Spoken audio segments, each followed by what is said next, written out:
بالله من الشيطان اللعين الرجيم. بسم الله الرحمن الرحيم. الحمد لله الذي لا يبلغ مدحته القائلون ولا يحصي نعماءه العادون ولا يؤدي حقه المجتهدون. الذي لا يدركه بعض الهمم ولا يناله غوث الفتن. الذي ليس لصفته حد محدود ولا نعت موجود ولا وقت محدود ولا أجل ممدود. فطر الخلائق بقدرته ونشر الرياح برحمته ووطد بالصخور ميدان أرضه. هو الذي إله كل شيء وخالق كل شيء وصانع كل شيء وعالم بكل شيء. هو الحي الذي يحيي كل حي وحي الذي يميت كل حي وحي الذي قبل كل حي وحي الذي بعد كل حي وحي الذي ليس كمثله حي. والصلاة والسلام على رسول الثقلين محبوب رب المشرقين والمغربين جد الحسن والحسين مولانا ومقتدانا أبي القاسم محمد.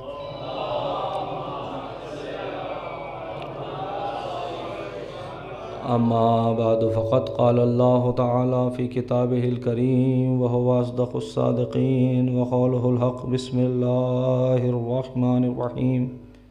سنريهم آياتنا في الآفاق وفي أنفسهم حتى يتبين لهم أنه الحق.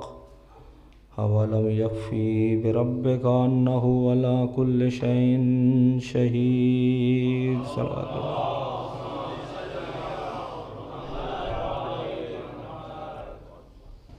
سفر معرفت انسان توحید تک، اس موضوع سے متعلق ہمارا سفر علمی جاری و ساری ہے، اور آج ہم 8ویں مرحلے میں داخل ہو رہے ہیں۔ ظاہر ہے کہ موضوع اپنی موضوعیت کے اعتبار سے سنگین ہیں، جیسے کہ میثم صاحب نے بھی آپ کے سامنے کہا، لیکن یہ فیض ہے اس منبر حسینی کا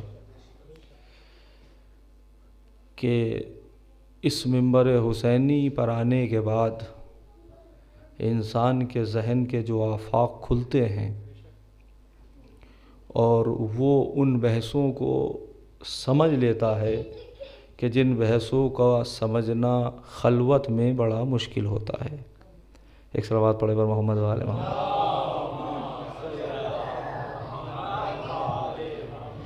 ظاہر ہے کہ بچے کی ایک اپنی دنیا ہوتی ہے، بچے کی ایک اپنی کائنات ہوتی ہے، اور یہ بھی ایک عجیب بات ہے کہ بچہ اگر شرارت نہ کرے تو ایب نارمل ہے۔ بچے کی فطرت میں شرارت ہے، بچے کی فطرت میں جو ہے وہ شرارت ہے۔ اب ظاہر سی بات ہے، میں چاہ رہا ہوں کہ وہ جو ماحول ہے وہ بہتر ہو جائے۔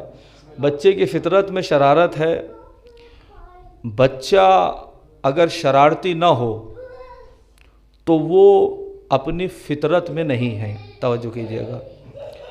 لیکن میرے عزیزو، ظاہر سی بات ہے کہ بچہ فطرت کے اعتبار سے شرارت کرتا ہے۔ وہ بچے کہ جو بالکل ان کے اندر حس و حرکت نہیں ہوتی تو وہ والدین پریشان ہو جاتے ہیں کہ پتہ نہیں کیا ہو گیا، اور مولانا کے پاس جاتے ہیں، مولانا کوئی تعویذ لکھ دیجئے، کہ پتہ نہیں خاموش خاموش سا رہتا ہے، کچھ حس و حرکت نہیں ہے، شرارت نہیں ہے، گھومتا نہیں ہے، کھیلتا نہیں ہے، وہ خاموش بیٹھا رہتا ہے۔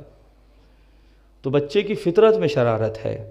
لیکن مجھے انصاف سے یہ بتائیے کہ اگر کوئی بچہ آپ سے، اپنے والدین سے یہ کہے کہ بابا مجھے کھیلنا ہے، تو کیا کوئی پڑھا لکھا باپ یا پڑھی لکھی ماں یہ کہہ سکتی ہے کہ نہیں ہم تمہیں کھیلنے نہیں دیں گے؟ توجہ کیجئے گا، ظاہر سی بات ہے منع نہیں کریں گے، مگر جو تربیت یافتہ ذہن رکھنے والا باپ ہوگا وہ کہے گا کھیلو مگر میری نگاہوں کے سامنے کھیلو۔ اچھا بچے کو بھی ابھی آپ نے دیکھا کہ بچہ غالباً والد تھے ان کے، تو وہ پیچھے پیچھے اور بچہ تیزی سے بھاگ رہا ہے، تو کیوں؟ اس لیے کہ بچہ بھی جانتا ہے کہ ان کے سامنے یا ان کے پاس آنے کی دو کیفیتیں ہیں، اگر پکڑ لیا تو پٹائی ہو سکتی ہے، اس ملک میں جو بڑی ناممکن سی بات ہے نا، اور دوسری بات یہ ہے کہ لیکن بچہ یہ جانتا ہے کہ والدین مجھے دیکھ رہے ہیں، لیکن اگر کوئی بچہ، کوئی والدین ایسا نہیں ہے جو یہ نہیں جانتا کہ کبھی کبھی ہو سکتا ہے کہ اس کی شرارت اس حد تک بڑھ جائے کہ جو ہماری توہین کا سبب بنے۔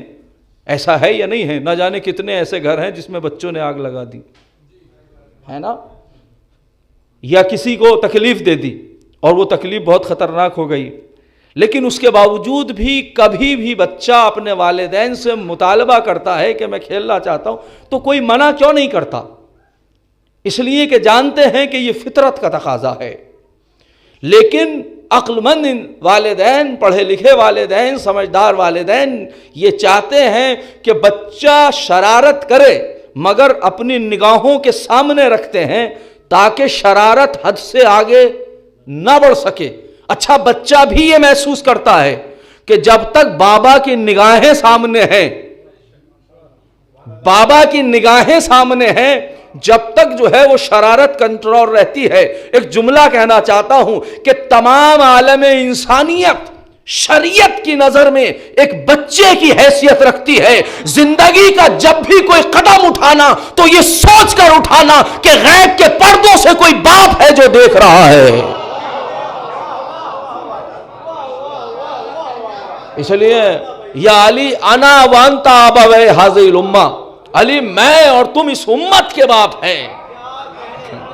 تو اگر بچہ سمجھ کر یہ محسوس کر رہا ہے کہ باپ دیکھ رہا ہے اور اپنی حرکات کو کنٹرول میں رکھتا ہے، تو پھر ہر انسان کی یہ ذمہ داری ہے کہ اپنی زندگی کا جب بھی کوئی قدم اٹھائے تو یہ ذہن میں رہے کہ غیب کے پردوں سے امام دیکھ رہے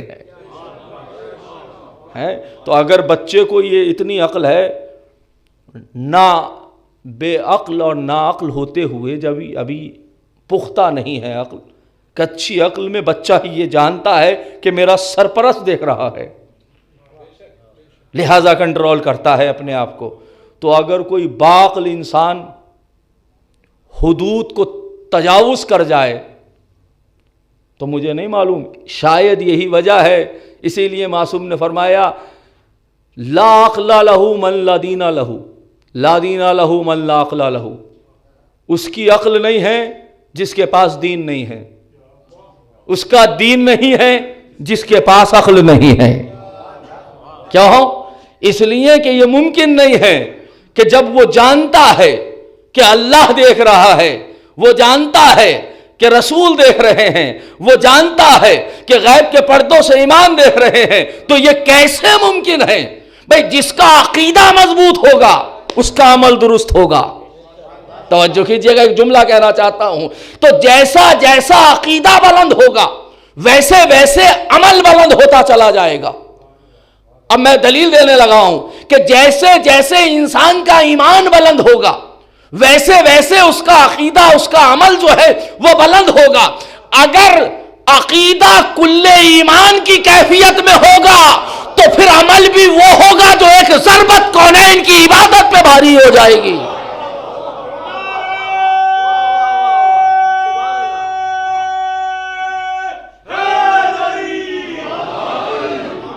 تو جیسا عقیدہ ویسا انسان کا عمل۔ یہ تو خیر ایک جملہ اعتراضیہ کے طور پہ میں نے، اسی لیے ہم ان کے ماننے والے ہیں کہ جو اس منزل پر عقیدے کی فائز ہیں کہ اس سے آگے تصور عقیدہ نہیں، اور عمل کی بھی اس منزل پر فائز ہیں جس سے آگے انسان گزر نہیں سکتا. ہم ایسے ویسوں کو نہیں مانتے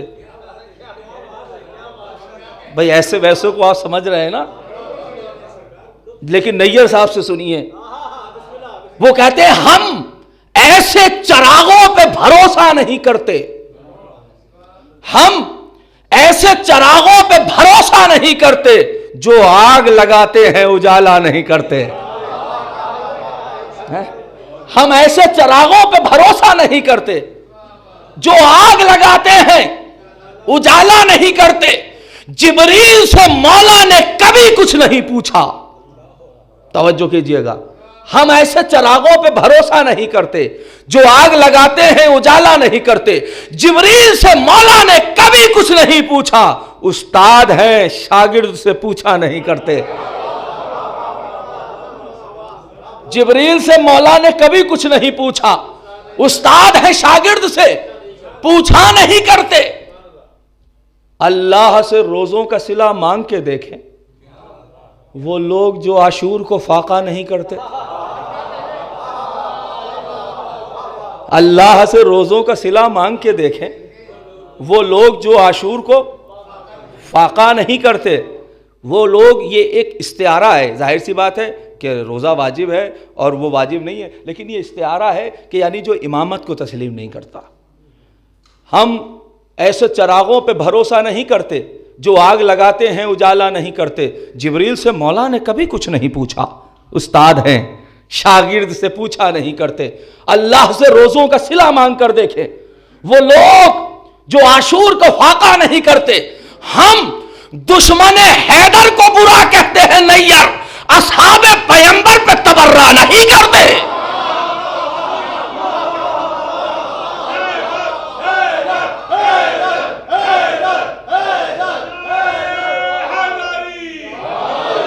ہم دشمن حیدر کو برا کہتے ہیں نیّر، اصحاب پیغمبر پہ تبرہ نہیں کرتے. تو ہم کیسے اصحاب، ہم سے بہتر کون اصحاب کو سمجھے گا؟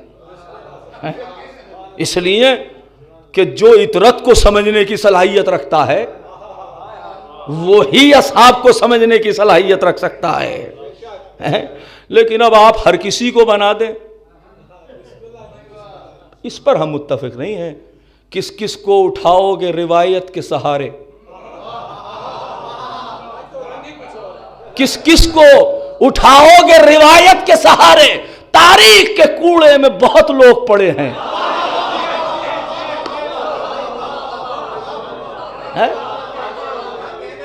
کس کس کو اٹھاؤ گے روایت کے سہارے؟ تاریخ کے کوڑے میں بہت لوگ پڑے ہیں. کل باندھے تھے جن لوگوں نے زینب تیرے بازو، مسجد میں رسن بستہ وہی لوگ کھڑے ہیں. تو روایت کے سہارے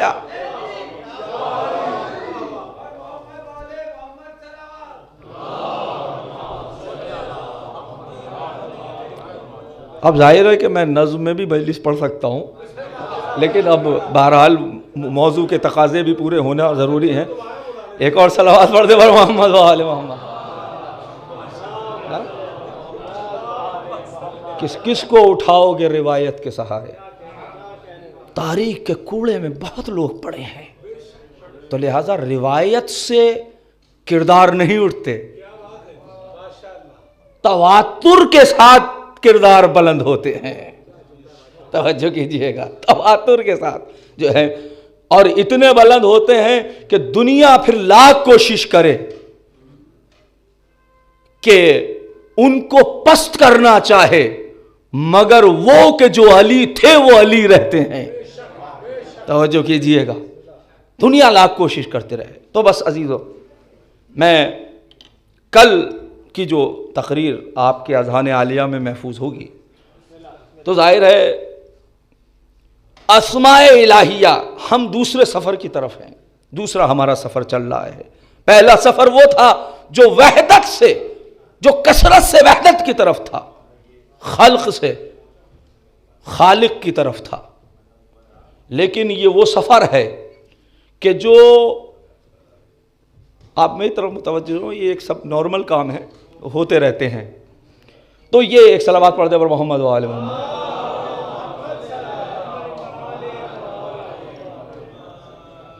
تو لہذا ایک وحدت، لیکن یہ جو سفر ہے یہ ہے وحدت سے وحدت کی طرف، خدا سے خدا کی طرف، حق سے حق کی طرف. کیا ہے؟ یعنی صفات سے، اسما سے ذات کی طرف.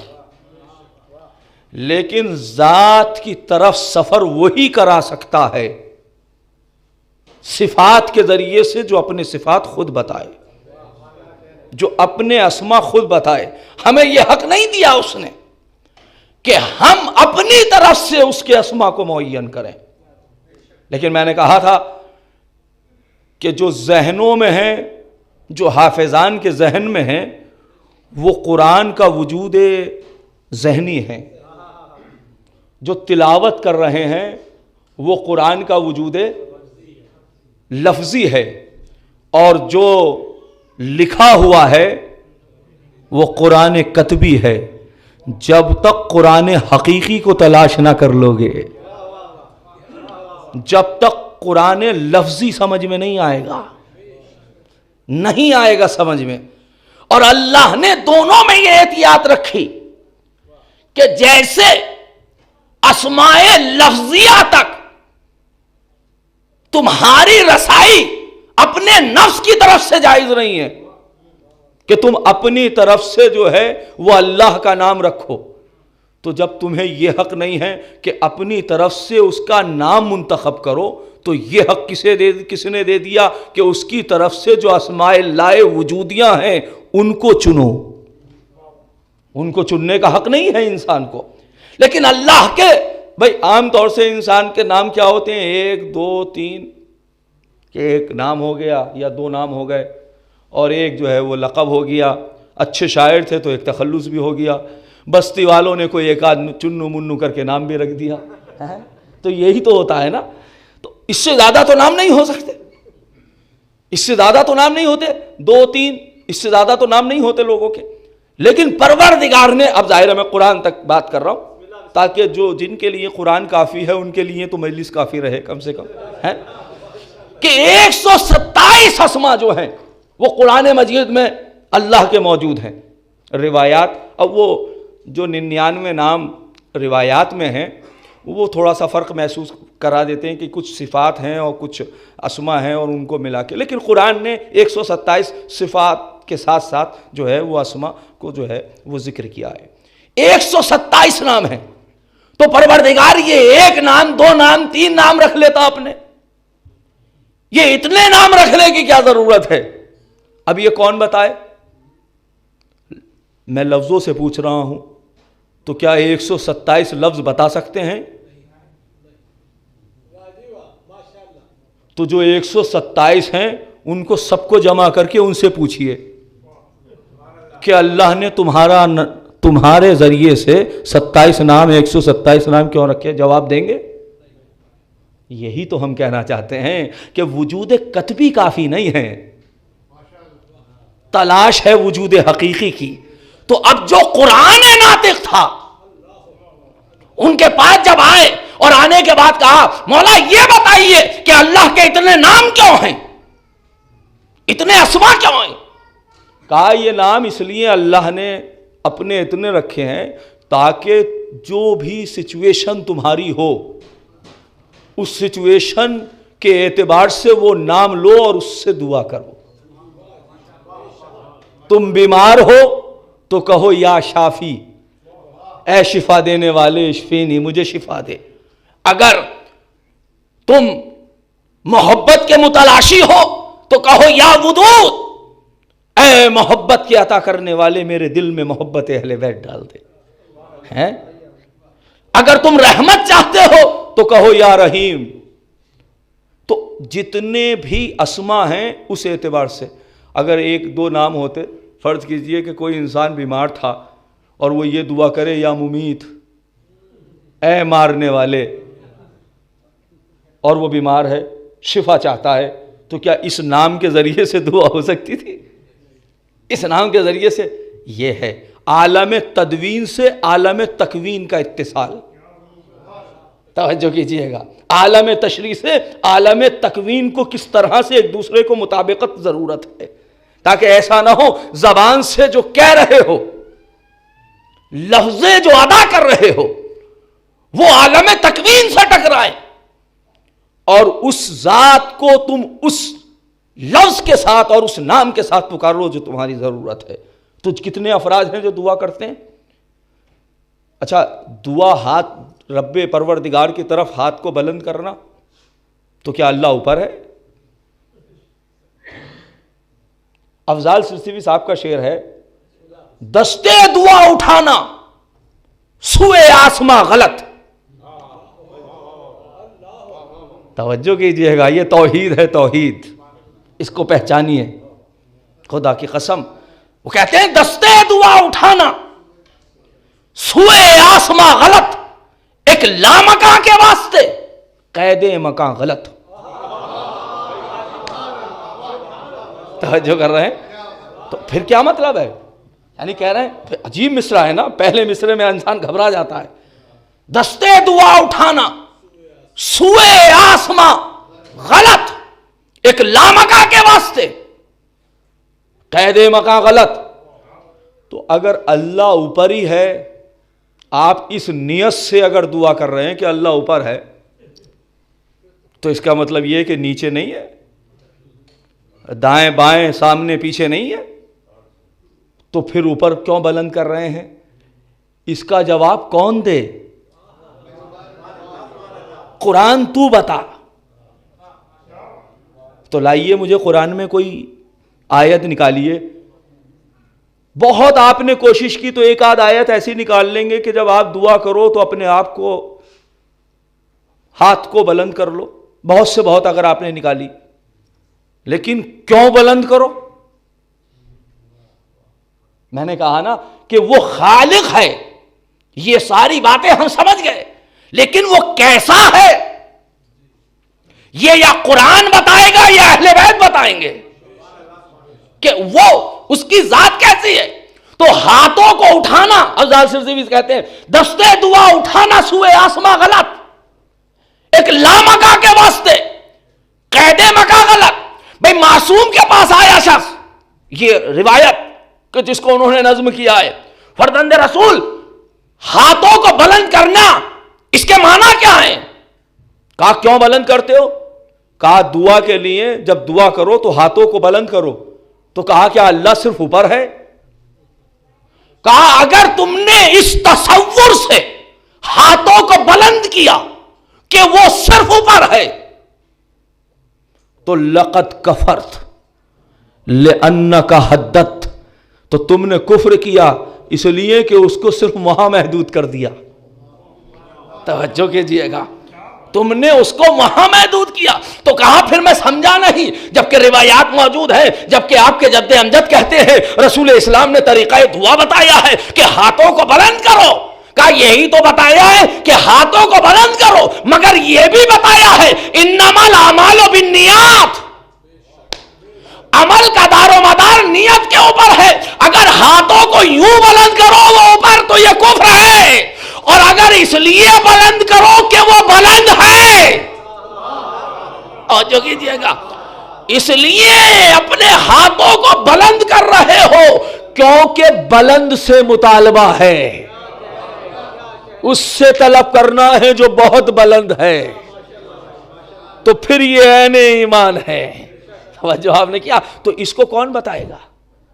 تو اب اللہ کے بہت سے اسما ہیں، 127۔ اب 127 اسما ہیں، تو ظاہر ہے قبلہ آپ تو جانتے ہی ہیں کہ 127 اگر اسما ہے تو کم سے کم 127 مجلسیں ہوں کہ جس پر ایک ایک اسم کی شرح ہو سکے۔ توجہ کر رہے ہیں؟ اور یہ صرف بات قرآن کی ہے، روایات کی بات نہیں کرتا۔ روایات آپ دعائے کمیل، دعائے جوشن کبیر پڑھتے ہیں جس میں 1001 اللہ کے نام ہیں، تو ہر نام کا کوئی نہ کوئی مظہر تو ہے۔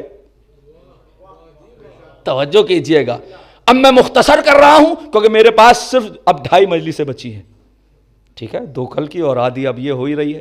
تو اب لہذا توجہ کیجئے گا، 127 اسما علماء نے کہا کہ 127 اسما کو اگر ہم پلٹائیں تو 7 صفات ثبوتیہ بچتے ہیں اور 7 صفات سلبیہ بچتے ہیں. دیکھیں آپ نے صفات ثبوتیہ اور صفات سلبیہ پڑھے ہوں گے. اب یہ ایک لمبا سفر ہے کہ کیسے پلٹاتے ہیں. اور ان 14 کو ثبوتیہ اور سلبیہ یہ پلٹتے ہیں 2 صفتوں کی طرف، العلم والقدرت، علم اور قدرت کی طرف. یہ بھی بہت طویل سفر ہے کہ کیسے پلٹتے ہیں. اور علم اور قدرت یہ پلٹتے ہیں حیات کی طرف. اور حیات وہ صفت مرکزی ہے کہ جس پر سارے اسما گھوم رہے ہیں. تو اب ظاہر ہے کیونکہ میرے پاس وقت کم ہے تو سارے صفات میں کہہ سکتا ہوں کہ پلٹتے ہیں علم اور قدرت کی طرف، اور علم اور قدرت پلٹتی ہے حیات کی طرف. تو لہٰذا آج علم پہ بات ہو جائے، کل قدرت پہ بات ہو جائے، پرسوں حیات پہ بات ہو جائے، تاکہ ہمیں حیات مل جائے. توجہ کر رہے ہیں؟ تو اب علم کا جو مسئلہ ہے، تو چلیے ہم علم الہی کو دیکھنا چاہتے ہیں. پروردگار تو نے تو خود کہا ہے نا کہ ذات کو تو تم نہیں پہچان سکتے، تم محدود ذہن میں جو کچھ سوچو گے وہ تمہاری مخلوق ہے. اسی لیے ہمارے پہچاننے کے لیے ہم ہی بتائیں گے کہ کیسے ہمیں پہچانو. تو اب ٹھیک ہے ہمارے پاس 2 چیزیں ہیں. کہا دیکھو ہم 2 چیزیں بھیج رہے ہیں، ایک قرآن ہے اور ایک وہ ہیں جو قرآن جیسے ہیں. توجہ کیجئے گا، قرآن. تو اب قرآن، ہم قرآن کے پاس گئے کہ قرآن تو بتا کہ علم الہی کسے کہتے ہیں. اب جو علماء نے، صاحبان تصنیف نے جو تصنیف کی ہے علم الہی پر، اب جو قسمیں بیان کی، اللہ کا علم اس کائنات سے پہلے، اس کائنات کے بارے میں، اللہ کا علم جس وقت اس نے خلقت کی، اللہ کا علم جب یہ کائنات چل رہی ہے، اللہ کا علم قیامت تک، اللہ کا علم مابعد قیامت تک، اللہ کا علم، اللہ کا علم، اللہ کا علم، اللہ کا علم علم ذاتی، اللہ کا علم علم حضوری، اللہ کا علم. تو یہ سارے علوم ہیں. اب ہمارا محدود ذہن تلاش میں نکلا کہ خالی لفظوں میں ہی الجھے رہیں گے یا کوئی مصداق بھی نظر آئے گا. توجہ کیجئے گا میں کیا عرض کر رہا ہوں. ہم گئے جب قرآن کی طرف تو صفت ملی عالم، هو العالم، هو العلیم، وہ علیم ہے، هو الخبیر، وہ صاحب خبرہ ہے. لیکن یہ صرف لفظ تھے. آیتیں ملی کہ اس کے پاس علم کے خزائن ہیں. اب ہمیں تلاش تھی اس بات کی کہ کوئی ایسا انسان تو ملے کہ جو ہمیں بتائے کہ آخر علم الہی جو یہ لفظوں میں ہے اس کو سامنے مجسم دکھائے، کہ جو ہم محسوس کریں کہ علم الہی کیا ہے. اس لیے کہ خالی لفظوں سے صرف رٹ لیں. اور وہ خود کہہ رہا ہے کہ جب تم یا علیم کہو تو ذہن میں صرف لفظ نہ ہو، ذہن میں وہ بھی نہ ہو جو تمہارے ذہن میں ہے. آئے ہائے میں نے کیا جملہ پیش کیا ہے، یہ ممبر کی عطا ہے. وہ بھی لفظ نہ ہو، وہ بھی تصور نہ ہو جو ذہن میں ہے. اچھا ذہن میں تصور کیا ہو سکتا ہے؟ آپ زیادہ سے زیادہ عالم، اب آپ کسے مانتے ہیں زیادہ سے زیادہ عالم؟ سب سے زیادہ پڑھا لکھا انسان کو بتائیے. اچھا اس انسان میں علم الہی کیا ڈھونڈیں کہ جو دنیا میں آیا ہی جاہل ہو؟ میں کیا عرض کر رہا ہوں؟ اس میں علم الہی کو کیا ڈھونڈا جائے؟ ارے جس کا سفر جو ہے وہ علم حصولی ہو، وہ علم حضوری کو کیا بتائے؟ کیا عرض کر رہا ہوں؟ جو دنیا میں آنے کے بعد جاہل ملا. تو میں اکثر جب علم کی بات آتی ہے تو ایک جملہ کہتا ہوں کہ دنیا کا سب سے پڑھا لکھا انسان لے کے آئے ہم، جو بھی آپ تصور کر سکتے ہیں، سب سے زیادہ پڑھا لکھا انسان. جس پر سب متفق ہو جائیں کہ اس سے زیادہ کوئی پڑھا لکھا ہے نہیں، اس سے ایک سوال پوچھیں، سرکار آپ نے جو علم حاصل کیا وہ زیادہ ہے یا جو رہ گیا وہ زیادہ ہے؟ بھائی عزیزو توجہ کیجئے گا، تھک کے نہ سنیں. وہ علم جو تم نے حاصل کیا وہ زیادہ یا جو رہ گیا وہ زیادہ؟ کیا جواب کی توقع ہے؟ کہا سرکار جو رہ گیا ہے وہ تو بہت زیادہ ہے. نہ جانے کتنے علوم ہیں، میں نے تو 2-4 میں پی ایچ ڈی کر لیا، نہ جانے کتنے علوم ہیں. آئنسٹائن جیسا ذہن ہے اس نے 7.5 استعمال کیا، میں نے الحمدللہ 9% استعمال کر لیا. میں نے کہا 9% استعمال کیا، 91 رہ گیا نا. توجہ کیجئے گا، ہے نا. تو جو 7.5% استعمال کر لے وہ سب سے زیادہ پڑھا لکھا. لیکن جب اس سے پوچھا کہ تم نے زیادہ حاصل کیا ہے یا بچا زیادہ ہے، تو جواب کیا ہوا؟ بچا بہت ہے، حاصل بہت کم کیا ہے. اب سوال کا انداز بدل رہا ہوں، سرکار آپ جاہل زیادہ ہیں یا عالم زیادہ ہے؟ بھائی یہ توجہ کیجئے گا، میں یہ عرض کر رہا ہوں، آپ عالم زیادہ ہیں یا جاہل زیادہ ہیں؟ کہا ہم جاہل زیادہ ہیں، اس لیے کہ جو علم حاصل کیا ہے وہ تو کم کیا ہے، اور جس سے لابلد ہیں، نہیں جانتے، آشنائی نہیں رکھتے، وہ زیادہ ہے. تو پتا چلا جو سب سے زیادہ پڑھا لکھا ڈھونڈ کے لائے تھے وہ بھی زیادہ جاہل نکلا ہے. جو سب سے زیادہ پڑھا لکھا لائے تھے وہ بھی زیادہ جاہل نکلا. تو جو زیادہ جاہل ہو وہ علم الہی کو کیا بتائے؟ توجہ کیجئے گا.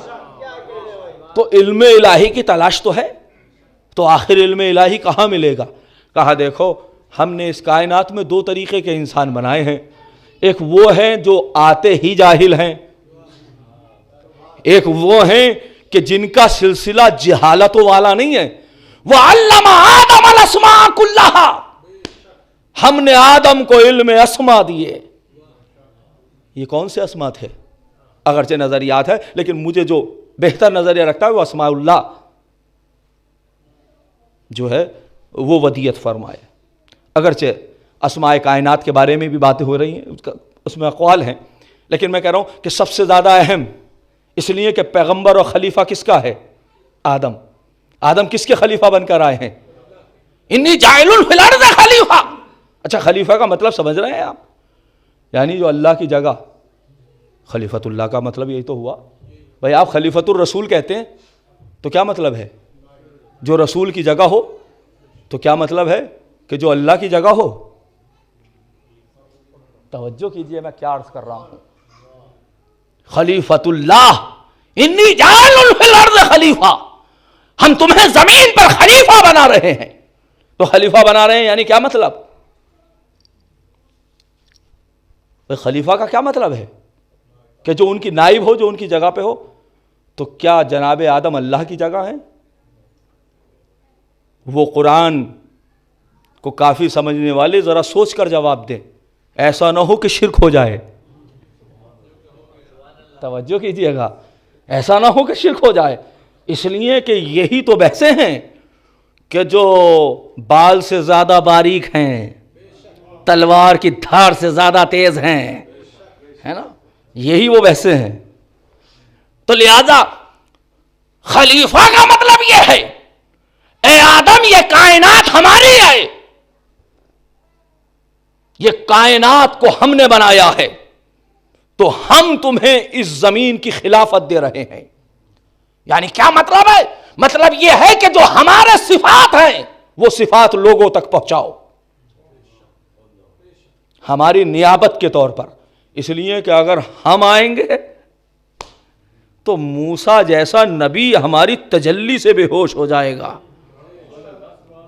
تو ہما تما کی تو منزل ہی کچھ نہیں ہے، وہ تو مسئلہ ہی زیرو ہے. ہم تو کسی وادی میں نہیں ہیں اس حوالے سے.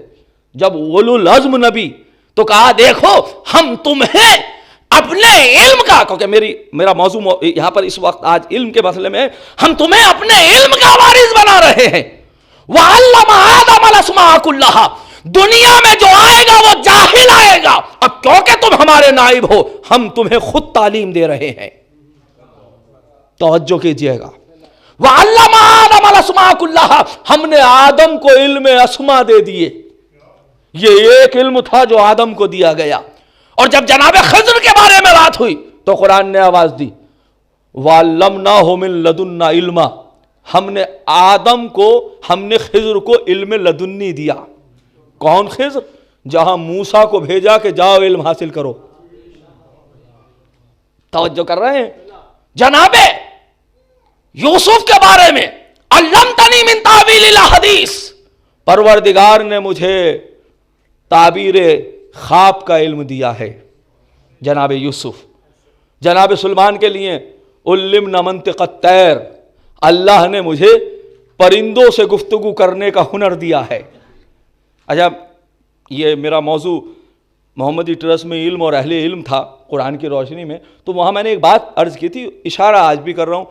آج علم اس ترقی پر پہنچ چکا ہے جو آپ مجھ سے بہتر جانتے ہیں، لیکن کیا کوئی ایسی مشین بنی کہ جو پرندوں کی زبان کو سمجھ لے؟ توجہ کیجئے گا، کوئی ایسی مشین بنی ہے کہ جو پرندوں کی زبان کو سمجھ لے؟ دیکھیں، قرآن نے چیلنج نہیں کیا کہ تم ایسا نہیں کر سکتے. اگر قرآن چیلنج کر دیتا تو یقیناً نہیں کر سکتے تھے. اب اگر آنے والے زمانے میں کوئی ایسی مشین ہو تو گھبرانا نہیں، جو پرندوں کی زبان کو سمجھے، اس لیے کہ قرآن خود کہہ رہا ہے. اور قرآن نے چیلنج نہیں کیا، جہاں چیلنج کیا وہاں بتایا تم میں ہمت ہے تو لاؤ ایک مکھی بنا کے لے آؤ، یہ ہے چیلنج. تم میں ہمت ہے تو قرآن جیسا ایک قرآن یا ایک سورہ لے آؤ، یہ ہے چیلنج. تو قرآن نے علمی مسائل کو کھولا، بات کہیں سے کہیں چلی جائے گی، لہذا میں روک رہا ہوں. تو جو یہ ایک سلسلہ تھا جو علم لے کر آ رہا تھا، کیوں آ رہا تھا علم لے کر؟ تاکہ علم الہی کو سمجھائے کہ علم الہی کیا ہے. اس لیے کہ صحیفوں میں لفظوں میں علم نظر نہیں آئے گا. اب جیسا جیسا زمانہ بڑھتا رہا ویسے ویسے علم الہی کو بھیجنے والا پیغمبر بتاتا رہا. جیسا اللہ اس کو علم دے رہا تھا ویسا اس کو علم مل رہا تھا، ویسا وہ لوگوں کو علم بتا رہا تھا. اور جب آخری نبی پہ بات آئی تو آواز دی علامہ کا معلم تکن تعلم، اے میرے حبیب ہم سارا علم تیرے قدموں میں ڈال رہے ہیں. توجہ کیجئے گا، ہم سارا علم تیرے قدموں میں ڈال رہے ہیں. تو اب حدیث کے سننے کا لطف ہے نا، اسی لیے فرمایا انا مدینۃ العلم، میں شہر علم ہوں. تو کیوں کہنا ہے شہر علم؟ اس لیے کہ کوئی علم ایسا ہے نہیں جو یہاں ہے نہیں. لیکن فرمایا وَعَلِيٌّ بَابُهَا، لیکن دیکھو اس شہر کے دروازے ہیں، اس شہر کے دروازے. تو دروازہ مدینۃ علم وہی بن سکتا ہے جس کا علم اس منزل کا ہو جو منزل کا رسول کا ہے. توجہ کیجیے گا میں کیا عرض کر رہا ہوں. تو لہذا اب اللہ محدود علم کے ساتھ ساتھ اللہ، اب ہم کیسے سمجھیں پروردگار تو نے اپنے انبیاء ما سبق کو جو علم دیا وہ بھی بڑا محدود علم دیا تھا. آدم کو علم اسما دیے تھے، جناب یوسف کو تعبیر خواب کا علم دیا تھا، جناب سلیمان کو منطق طیر دیا تھا، جناب خضر کو جو ہے وہ علم لدنی دیا تھا، جناب داؤد کو صنعت لبوس دیا تھا. پروردگار سب کا محدود علم تھا. کہا دیکھو ابھی محدود علم کو سمجھ لے، اور جب ہم اپنے لامحدود مظہر کو بھیجیں گے تو آواز دیں گے وَعَلَّمَكَ مَا لَمْ تَكُنْ تَعْلَمْ، اے میرے حبیب ہم سارا علم تیرے قدموں میں ڈالے دے رہے ہیں. تو پتہ یہ چلا کہ اگر لامحدود علم کو دیکھنا ہے تو ان 14 کو دیکھنا ہوگا. توجہ کیجئے گا، اب علم کو دیکھنا ہوگا. چلیے اب آپ ذرا توحید کی طرف چلیے. جناب شیخ صدوق کی کتاب توحید وہاں فرماتے ہیں، مولا امیر المومنین نے فرمایا انا علم اللہ، میں اللہ کا علم ہوں. یہ نہیں فرما رہے قبلہ اندی علم اللہ، میرے پاس اللہ کا علم ہے، نہیں فرما رہے، جبکہ یہ جملہ بھی درست ہے. فرما رہا ہے انا علم اللہ، میں اللہ کا علم ہوں. یعنی سمجھانا کیا چاہ رہے ہیں؟ بتانا یہ چاہ رہے ہیں اگر علم الہی کو لفظوں میں ڈھالو تو قرآن بنتا ہے، اور اگر پیکر انسانی میں ڈھالو تو علی ابن ابی طالب بنتا ہے۔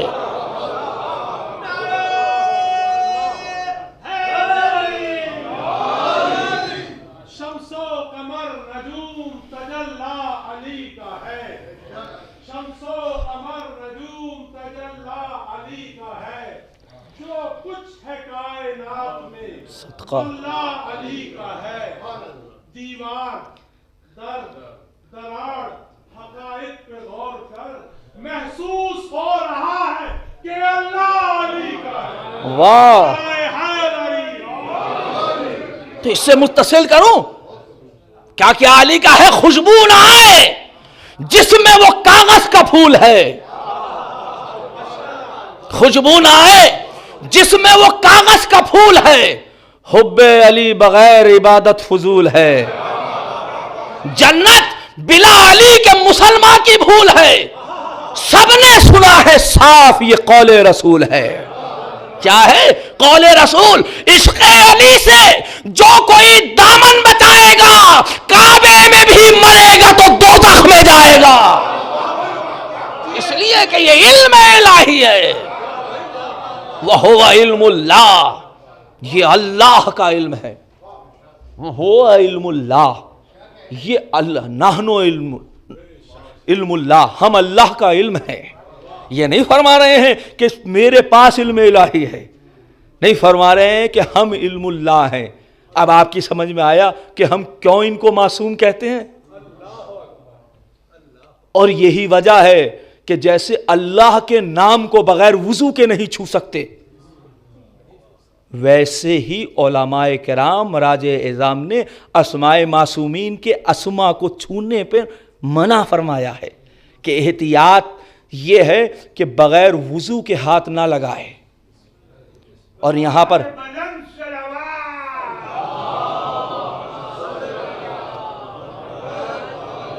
اس لیے کہ یہ بھی قرآن ناطق ہیں۔ اور میں یہاں سے ایک میسیج دینا چاہ رہا ہوں اپنے نوجوانوں کو، کیونکہ بعض نوجوان جو ہیں اس طرح کا ٹی شرٹ پہن لیتے ہیں جس پہ یا حسین لکھا ہوتا ہے، بغیر وضو کے چھونا یہ اہانت ہے قرآن ناطق کی۔ عزیزان گرامی، علم پر جب آپ اسما لکھتے ہیں، جیسے دیکھیں پنجتن پاک کے نام ہیں، اگر وضو سے ہوں تب ان کو ٹچ کریں، ورنہ اسما کو ہٹا کر جو ہے ٹچ کرنا چاہیے۔ کیوں؟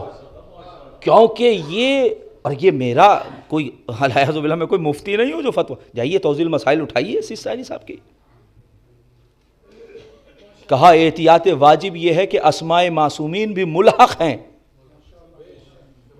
اسماء انبیاء سے، تو احتیاط مستحب یہ ہے کہ انسان احتیاط واجب کہا ہے اور احتیاط مستحب تفصیلات ہے اس میں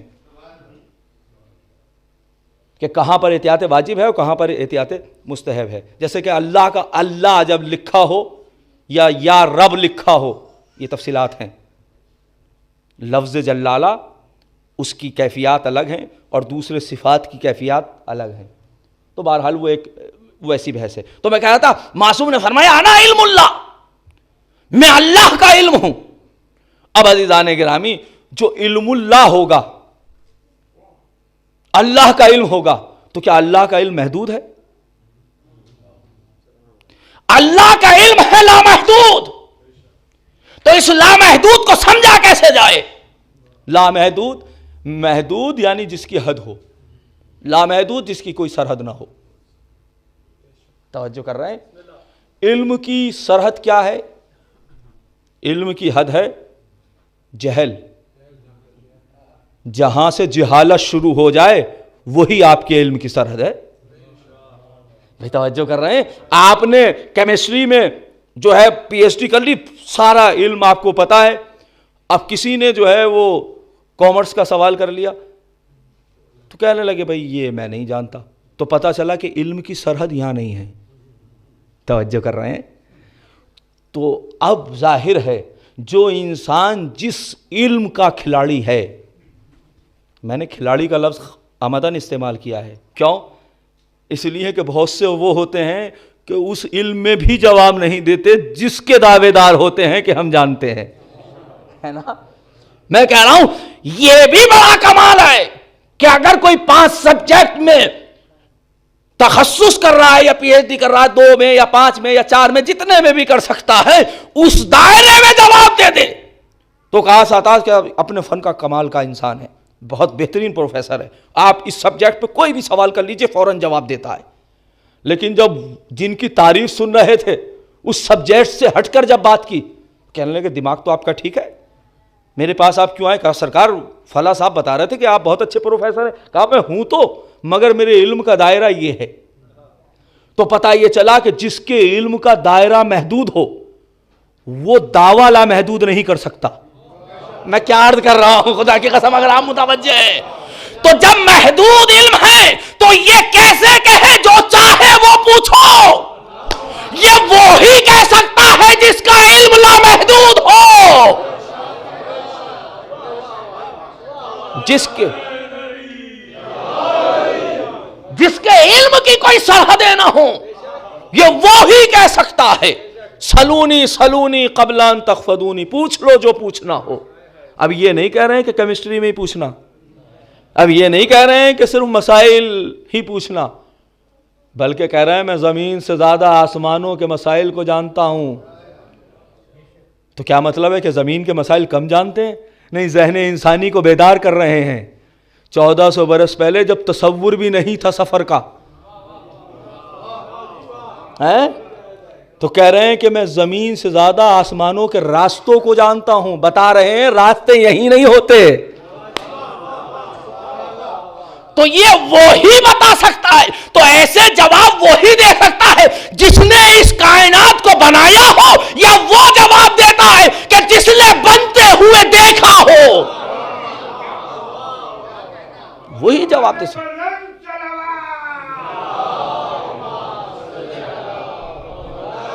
بس آخری بات عرض کر رہا ہوں، اسی لیے قرآن نے کہا وَمَا يَعْلَمُ تَأْوِيلَهُ إِلَّا اللَّهُ وَالرَّاسِخُونَ فِي الْعِلْمِ۔ اس قرآن کی تعویل نہیں سمجھتے لوگ، ان آیتوں کی تو متشابہات ہیں، یا اللہ یا وہ جو راسخون فی العلم ہیں، جو علم میں اترے ہوئے ہیں۔ اچھا مجھے بتائیے، علم آپ کے اندر ہے یا آپ علم کے اندر ہیں؟ ذرا محسوس کیجئے گا، آپ اور ہم علم کے اندر ہیں یا علم ہمارے اندر ہے؟ قرآن کیا کہہ رہا ہے؟ وَالرَّاسِخُونَ فِي الْعِلْمِ، یا اللہ جانتا ہے جو اس کائنات کو جس نے بنایا ہے، یا وہ جانتے ہیں جو راسخون فی العلم ہے، یعنی جو علم میں اترے ہوئے ہیں۔ تو علم ہمارے اندر اترا ہوا ہے یا ہم علم کے اندر اترے ہوئے ہیں؟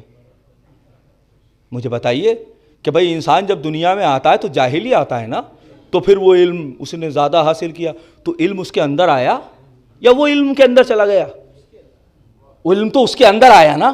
تو اگر علم اس کے اندر آیا، لیکن قرآن کہہ رہا ہے یہ وہ ہیں جو علم کے اندر اترے ہوئے ہیں۔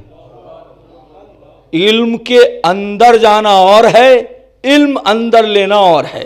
میں مثال دے رہا ہوں تاکہ یہ نوجوان اور بچے جو بیٹھے ہوئے ہیں تاکہ یہاں تک بھی بات پہنچ جائے۔ سمندر کے کنارے پہنچیے، آپ کتنے گلاس پانی پی لیں گے؟ 1 2 سمندر کا پانی اور کا ہمت کی آدمی نے 5 گلاس پی لیا تو کیا کہا جائے گا کہ صاحب پانی ان کے اندر ہے، لیکن ان کا نہانے کا موڈ بنا، اب یہ سمندر میں اتر گئے تو کیا کہا جائے گا؟ پانی ان کے اندر ہے، یہ پانی کے اندر ہے۔ محسوس کیجئے گا ذرا دونوں کو، ایک کیفیت ہے پانی ان کے اندر ہے، اس کی ایک لمٹ ہے کتنا پی سکتے ہیں، لیکن یہ پانی کے اندر ہے تو ہم نے جب پوچھا کتنا پیا تو کہا 5 گلاس یا 10 گلاس لمٹ ہے۔ اب جو ہم نے پوچھا کہ سرکار بتائیے یہ کتنے پانی میں نہا رہے ہیں، تو انہوں نے کہا یہ بتائیے کہ سمندر کی سرحدیں کہاں تک ہیں۔ عزیزو توجہ کیجیے گا میں کیا عرض کر رہا ہوں۔ کہا سمندر کی سرحدیں کہاں تک ہیں؟ کہا جہاں تک بھی سمندر کی سرحدیں ہیں اتنے پانی میں نہا رہے ہیں۔ کیا آپ اس سے انکار کر سکتے ہیں؟ بھائی جو سمندر میں اترا ہوا ہے وہ 2 بالٹی میں نہیں نہا رہا, وہ 3 بالٹیوں میں نہیں نہا رہا ہے, وہ اتنے میں نہا رہا ہے جتنا سمندر کی سرحدیں ہیں. پتا چلا جہاں جہاں بھی سمندر کی سرحدیں ہیں اتنے میں وہ موجود ہے. اس لیے کہ ملحق ہے. بھئی یہی فرق ہے, ہم کتنا بھی علم حاصل کریں مگر وہ محدود ہے, لیکن اہل بیت علم کے اندر اترے ہوئے ہیں, یعنی جہاں جہاں بھی علم کی سرحدیں ہیں وہاں تک ان کا علم ہے. تصور علم جہاں ختم ہو جائے تو جب علم یہاں سے سمجھ میں آتا ہے کہ ان کا علم ایسا ہے تو یقیناً اس کا لامحدود علم کیسا ہوگا. اب علم الہی سمجھ میں آئے گا. بس عزیزو آخری جملہ پیش کر رہا ہوں, یہی وجہ ہے. اور یہ تو میں صرف مثال علی علیہ السلام کی دے رہا ہوں, ورنہ اس سلسلے کے 14 ایک ہی کیفیت میں ہیں, 5ویں امام ہیں, آ رہے ہیں شام سے مدینے کی طرف. اس لیے کہ جب علم کا لوہا اہل شام نے دیکھا تو کہا بھیا انہیں یہاں سے لے جاؤ ورنہ ہماری حکومت کو مسئلہ آ جائے گا. تو عزیزان گرامی لیکن جب پہنچے ہیں تو ایک مرتبہ جم غفیر کو دیکھا. سنیے گا اس زاویے سے, واقعہ سنا, واقعہ نہیں سنا رہا ہوں, ایک جملہ ہے جس کی طرف متوجہ کرنا چاہ رہا ہوں. راستے میں جم غفیر کو دیکھا, کہا یہ کیا کر رہے ہیں؟ کہا ایک عالم ہے جو سال میں ایک بار نکلتا ہے نصاری, اور وہ لوگوں کے مسائل اور لوگوں کے سوالات کا جوابات دیتا ہے. کہا اچھا. امام جا کر بیٹھ گئے. وہ بزرگ عالم نکلا, اور جیسے ہی نکلا دیر سے اپنے, تو ایک مرتبہ اس کی نگاہیں مجمع کی طرف. اب ظاہر ہے کوئی نیا چہرہ ہوتا ہے تو وہ فوراً شناخت میں آ جاتا ہے, اور چہرہ بھی وہ چہرہ ہو جو وجہ اللہ ہو, تو پھر وہ کیسے شناخت میں نہ آتا. تو ایک مرتبہ دیکھا کہ کوئی نیا چہرہ ہے, آواز دی آنتا منا او من امت المرحومہ, تم ہم سے ہو. سمجھ رہا ہے کہ کوئی عظیم شخصیت ہے, تم ہم میں سے ہو یا امت مرحومہ میں سے ہو. بھیا امت مرحومہ وہ نہیں جو مر جائے, غلط ترجمہ نہ کریے گا. امت مرحومہ جس پر رحم ہو, جس پر رسول جیسے رحمت للعالمین آئے ہوں. کہ تم ہم میں سے ہو, کیونکہ کبھی کبھی جو ہے کچھ لفظ ایسے ہوتے ہیں کہ جن کی تشریحات, ظاہر ہے یہ تو عربی کا لفظ ہے, اب تو اردو پہ گریہ کرنے کا کبھی کبھی دل چاہتا ہے. تو اب امت تم ہم میں سے ہو یا امت مرحومہ میں سے ہو؟ کہا امت مرحومہ میں سے ہیں. کہا من علمائہم اور من جہلائہم, ان کے علماء میں سے ہو یا ان کے جہلاء میں سے ہو؟ امام نے آواز دی لستو من جہالہم, میں ان کے جاہلوں میں سے نہیں ہوں. بھائی عزیز توجہ کیجئے, میں کیا عرض کر رہا ہوں, میں ان کے جاہلوں میں سے نہیں ہوں. یہاں پر خطبہ, اب ظاہر ہے میں تو علم کلام کا طالب علم ہوں تو میں تو کلام کی نظر سے دیکھوں گا بھائی قبلہ. اب ظاہر ہے یہاں پر جو عام فہم نقطہ, مولا نے 2 سوال 2 جواب ہو سکتے تھے, میں عالم ہوں, اور دوسرا جواب میں جاہل نہیں ہوں. یہ تو بات ہی نہیں تھی کہ میں جاہل والی ہوں, وہ تو کوئی سلسلہ ہی نہیں تھا. تو 2 جواب ہو سکتے تھے, یا کہہ سکتے تھے میں عالم ہوں, یا جو کہا لستو من جہالہم, میں جاہل نہیں ہوں. تو اب ظاہر ہے کہ جو عام فہم یہ, اگر یہ کہتے کہ میں عالم ہوں تو عام فہم جو ہے وہ کہا کرتے ہیں کہ بھئی مولا نے تواضع اور انکساری سے کام لیا, اس لیے کہ اپنے آپ کو یہ کہنا میں عالم ہوں یہ ذرا اچھا نہیں ہے, اسی لیے کہا میں جاہل نہیں ہوں. تو اخلاقی تو اچھا ہے ہمارے لیے, ہمارے سمجھنے کے لیے, ہم جیسے کم علموں کے لیے تو یہ جملہ صحیح ہے, تواضع ہے. لیکن وہ جو لوح محفوظ کی تلاوت کرنے والا ہو ہے, وہ کہہ رہے ہیں لستو من جہالہم, اگر یہ کہتے کہ میں عالم ہوں تو ذہن میں وہی علم کا تصور ہوتا جو دنیا میں عالم کو سمجھا جاتا ہے. توجہ کیجئے گا, بلکہ فرمایا لستو من جہالہم, میں جاہل نہیں ہوں، بتانا یہ چاہ رہے کہ میرے علم میں سرحد جہالت نہیں ہے، میں ایسا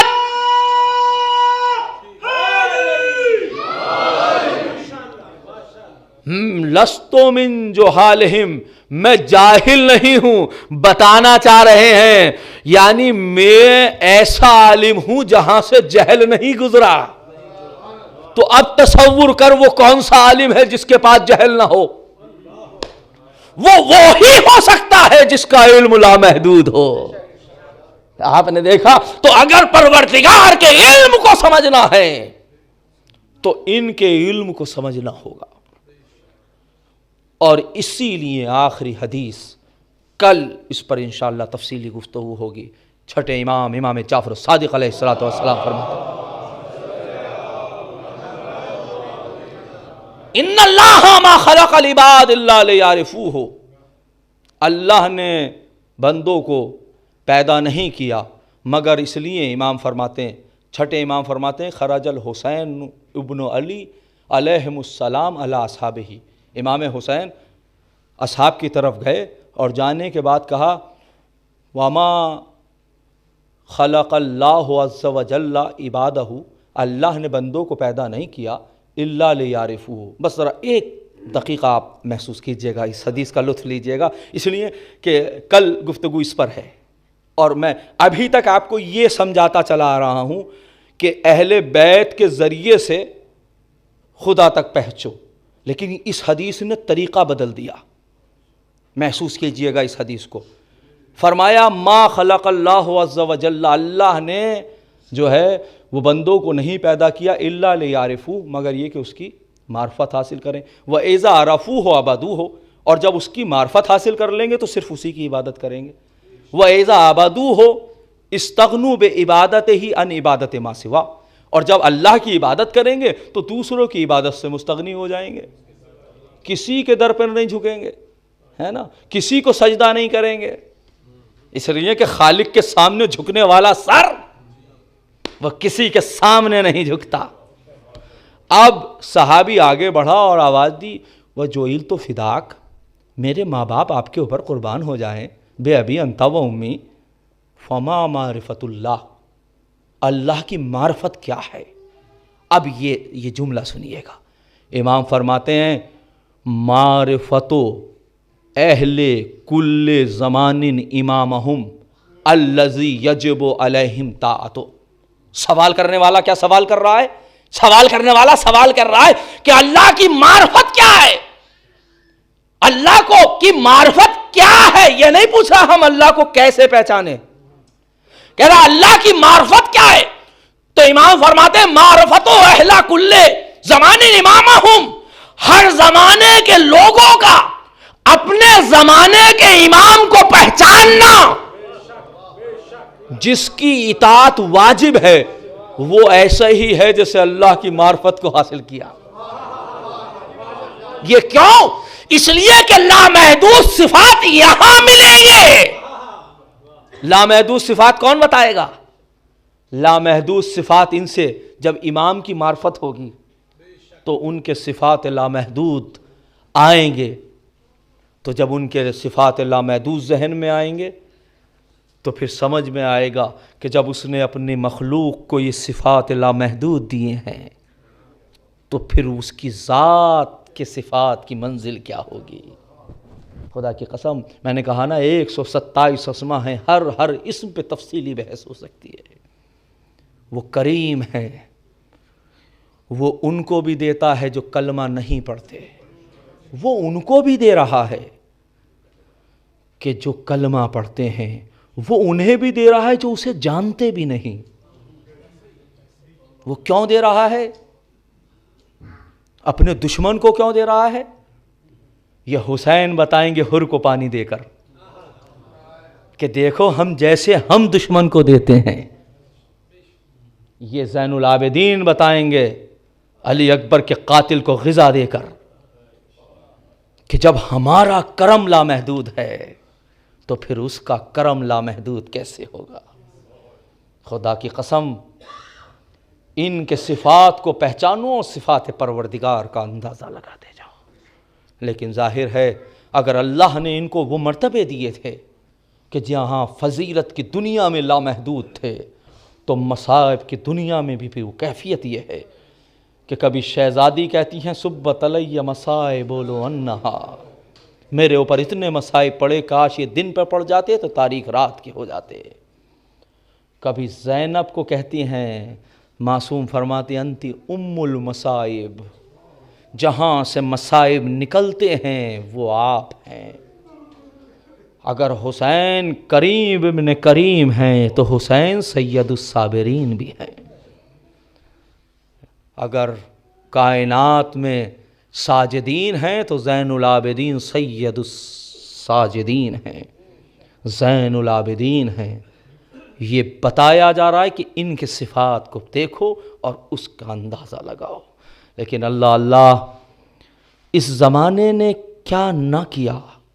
کبھی کبھی ذہن میں یہ بات آتی ہے، ارے جو خالق کو نہ مانے وہ خالق کے بھیجے ہوئے جو نمائندہ خاص ہیں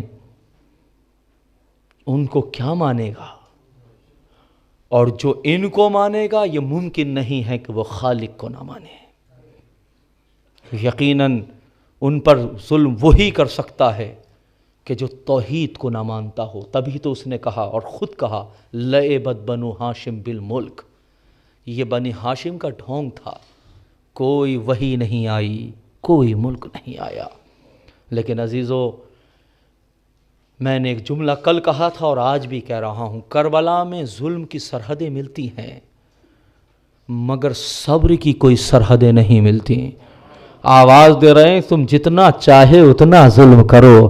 بس ایک روایت پڑھ رہا ہوں اور ختم کر رہا ہوں مجلس، کہ جتنے چاہیں اتنے ظلم کرو مگر ہمارا صبر جواب نہیں دے سکتا، ورنہ 3 دن کی بھوک پیاس میں قتل کر دینا، خیام کا جلا دینا، مال و اسباب کا لوٹ لینا بڑا سنگین تھا۔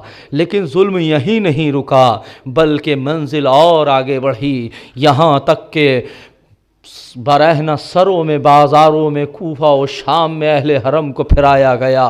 زندان شام میں اہل حرم ہیں۔ عزیزو، ظاہر ہے ابھی تاریخ امام رضا کی گزری ہے، کل کی تاریخ ایک روایت کے تحت شہادت کی تاریخ 17 صفر ہے، لیکن جو مشہور تاریخ ہے، معتبر تاریخ، وہ آخر صفر ہے۔ لیکن ہاں، میں ایک بات عرض کروں گا، یہ امام کی روایت ہے کہ کس طریقے سے امام فرماتے ہیں کہ جس وقت میرے بابا کا، میرے جد نامدار کا سر آیا ہے یزید کے دربار میں، تو کیفیت یہ تھی کہ وہ ہنجار شراب پی رہا تھا اور ایک مرتبہ دندان مبارک پر توہین کر رہا تھا، خیزران کی چھڑی تھی اور کہہ رہا تھا کہ یہی ہے نا حسین۔ اللہ اکبر، خدا آپ کو کسی غم میں نہ رلائے سوائے غم شہدائے کربلا کے۔ لیکن ہاں پروردگار کا یہ نظام ہے، اس نے کہا تو صحیح یزید اپنی سرحدوں سے نکل جائے، مگر جیسے فرعون کے گھر میں ہم نے آسیہ کو وجود دیا ہے، ویسے ہی فرعون یزید کے گھر میں یزید کے بیٹے سے یزید پہ لعنت کرا کر رہیں گے، اور خود یزید کی زوجہ جس کو تاریخ نے ہند کا نام دیا ہے۔ آپ مصائب سنتے رہتے ہیں، میں تو صرف ایک تصور کرانا چاہتا ہوں، مجھے انصاف سے بتائیے، ایک مرتبہ کنیز آئی، آنے کے بعد شہزادی کس کی بارگاہ میں آئی؟ اپنی شہزادی کی۔ کس کی؟ ہند۔ کون ہے؟ زوجہ یزید ہے۔ حیثیت وہی ہے جیسے فرعون کے گھر میں آسیہ ہیں، ویسے ہی ہند ہے جو یزید کے گھر میں ہے۔ کنیز آئی، شہزادی ہم نے یہاں پر کچھ اسیر آئے ہیں، کچھ قیدی ہیں کہ جو زندان میں ہیں، ان کے رونے کا کچھ انداز الگ محسوس ہوتا ہے، وہ رونے والے کچھ عجیب طریقے سے گریا کرتے ہیں، جب بھی گریے کے جب جملے ان کے سنتے ہیں تو ہمیشہ وہ توحید کی بات کرتے ہیں یا رسالت کی گفتگو کرتے ہیں۔ بس ایک مرتبہ ہند تڑپ گئی، کہا میں بھی تو دیکھنا چاہتی ہوں آخر یہ قیدی کون ہے، دیکھو جاؤ۔ اور جانے کے بعد قید خانے میں کے دروازے پر